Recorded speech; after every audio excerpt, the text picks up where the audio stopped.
विक्रांत तो माला को प्रपोज नहीं करता, बल्कि ये सब उसकी ही प्लानिंग होती है। अब यहाँ माला को भी लगता है कि शायद ये एक्टिंग करके बाद में विक्रांत को फोर्स करके शादी कर लेगी, लेकिन यहाँ से तो तमाशा और ज्यादा क्रिएट हो जाती है, जो काफी इंटरेस्टिंग है। तो बात करें एपिसोड की स्टार्टिंग की, तो एपिसोड की स्टार्टिंग रेस्टोरेंट से ही होती है। यहाँ माला को तो प्रपोज कर देता है कि क्या तुम मुझसे शादी करोगी।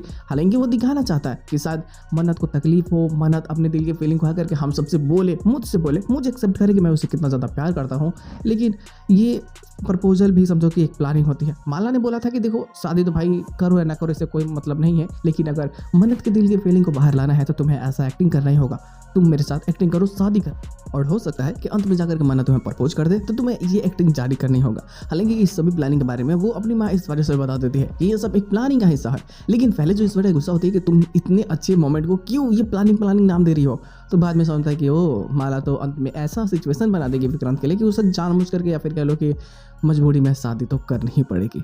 अब यहाँ जो ये मन्नत को बताना चाहता है, दिल दुखाना चाहता है, मन्नत को तो खैर फर्क पड़ता है, लेकिन वो बताते नहीं, और ये जाकर को सब बताता भी कि क्या तुम्हें कोई फर्क नहीं पड़ेगा अगर मैं शादी कर लूँ तो बोलते कि नहीं, कोई फर्क क्यों पड़ेगा, आखिर हमारा रिश्ता क्या है, कुछ भी तो नहीं है।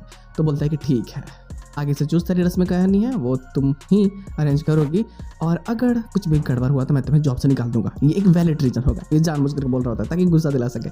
अब मन्नत चली जाती है, सुबह भी होती है तो भाई काफ़ी लेट उठती है, लेकिन ये तो सुबह फट से पहुंच जाता है उसे देखने के लिए कि तुम अभी तक सो रही हो, चलो जल्दी से चुनरी वाली रस्म करनी है, उसमें तुम्हारा सारा काम है। अब मन्नत को फोर्सफुली लेकर के यहाँ चला आता है घर पे, और वैसे मन्नत को तो जाना ही था उस घर पे, तो वो तो आ ही जाती है ऐश्वर्या की सच्चाई जानने के लिए, और इस शादी के ही यार्ड में वो अपनी सारी छानबीन करने लगती है। उसे जल्द ही पता चल जाए कि आखिर ऐश्वर्या कितनी घोटाले कर चुकी है और कितने लोगों की जान वो ले चुकी है।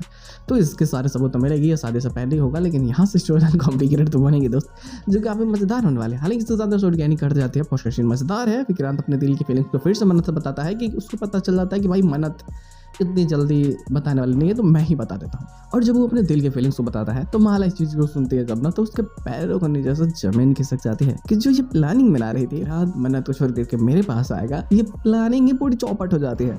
तो ये सारी चीज़ें तो बेहतरीन है ही, जो दिखने में साथ मजेदार होगी। खैर इसके साथ में गेम निकल जाते हैं, एक अपलोड नया प्रोमो कुछ भी आती है तो बातें जरूर जाएगी।